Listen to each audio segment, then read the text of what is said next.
2014. The President has instructed the Minister of Works, Construction and Infrastructure to construct the main road in Fajikunda that leads to the stream. The development comes barely a week after the youth of Fajikunda, Bajonkoto, embarked on a self-help exercise meant to rehabilitate the same road. Samuel Ba visited the area and reports work has started in earnest. Since the Baba Jasa youth group of Fajikunda Bajonkoro manifested their presence in the country's youth development circles by rehabilitating this critical road leading to the Oyster Creeks. The voluntary development initiative earned them plaudits from the Gambian leader as he ordered for the immediate construction of the road. After survey works have been conducted, the trenches are being dug and the road design set to be completed. We're here only today to witness yet the ongoing work that has, been started here by the Ministry of Works and NRA through a directive that came from the, His Excellency the President. What happened was that this youths here that you see, working here digging the holes, are a youth, that are residing here in Fajikunda. They came to my office some time ago that they have, some initiatives, that they want to embark upon. I give them the necessary advice, and when they started, some kind of road rehabilitation, I facilitated, GRTs to come and, cover their activity. The main idea was only that, other youths also will see that and then emulate what they're doing. So eventually, luckily for them, the President was watching, the news, and he, found out that, there are some group of youths out here that are doing this kind of work, voluntary work to rehabilitate, this road, so that the women can have access, to the river. So eventually, he decided to call the Minister of Works, Action Man, and then, give him directive that the following day let him come together with the NAWEC people to come and make sure that, the road, is, being to be constructed, and then 3 standpipes, be also installed. This terrain is said to be on low land and very much prone to flooding, a situation that leaves residents of the area in desperate state during the rainy season. The development, according to road experts, bodes well in implementing their vision. On that very day, that survey works were got underway by both NRA and NAWEC. And as I speak to you now, you can see the pipes are being dug. The trenches are being dug to lay the pipes now. And I can confirm to you as we speak that the design of the road, the survey works and the design works have already been completed by NRA. We are at the procurement stage now, and that would be completed by Thursday. And of course, by then we should be able to be in a position to, of course, ask for quotations to start work on the road. Officials at the site commended the youth for the laudable initiative and challenged other youth groups to emulate the move. We should learn to start to do things on our own for ourselves before interventions do come. And I think the message has sunken. Every youth group and all and sundry for that matter will follow suit. And I think by way of development, we'll see a lot of efforts in this direction to come in the near future.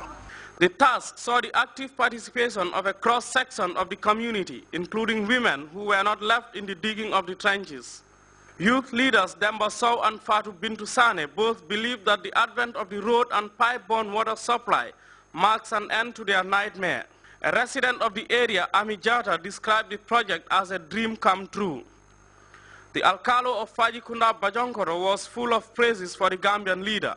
A good road network and pipe-borne water are said to be crucial social amenities for economic development, and the coming of these facilities for the residents of Fajikunda Bajonkoro could herald more development opportunities for the area. Samuel Ba, GRTS. Social protection experts have been scrutinizing the first ever National Social Policy Framework. The main focus of the exercise, held under the auspices of the Ministry of Health and Social Welfare, was to make the document relevant to the needs of the Gambia. Louis Mendy reports the policy document is said to be one of the most accurate tools used in bringing marginalized groups into the mainstream of development. Like other nations long recognize the critical momentum and the key role social protection system play in providing foundations for inclusive growth, poverty reduction, and social stability. That political will supported by the UN system to help people and families improve their livelihoods, resilience, productivity, create opportunities, cope with shocks, and invest in the health and education and well-being of their children, gave birth to the first ever national social protection policy framework. Social protection policies and programs should help bridge the gap between the needs and services. They help reduce key risks and break intergenerational cycles of poverty and vulnerability. The main question for us to consider here is whether, in order to achieve this, the answer lies in technical, political, economic, and/or social interventions. I would propose that all are vital, but there is something which is even more important: the fundamental basis which we adopt for social protection. Social protection analysts from the Ministry of Health and Social Welfare, the UN system, and NGOs are on a two-day interface discussing the components of the document with a view to making it relevant to Gambians. The 5 components of the document include the vision, financing, goals, scheme, and institutions. Having recognized the importance of social protection and the Gambia's international commitments, the government, through the Ministry of Health and Social Welfare and its Department for Social Welfare, is at the moment implementing a set of protection schemes aimed at supporting and protecting vulnerable populations, including children, women, disabled people, and poor families. Social experts at the seminar said the intervention was necessary and moreover timely, taking into account the timeline of recent shocks in the Gambia. These policy documents would provide a platform for adequate protection of vulnerable and excluded people and assist them during crisis, redress social and economic inequalities, and ameliorate severe forms of deprivation and distress. The document is expected to complement what has been done so far in the Gambia in establishing a result-driven social protection system. What happens after here is the formulation of a policy that will guide the Gambia to shift from fragmented, not well-coordinated, underfinanced social protection system to a harmonized, integrated, and sustainable system. Social protection is not just about improving the capacity of people to cope with crisis, but can indeed be a positive force in spurring vulnerable and excluded people's development and hence overall national development.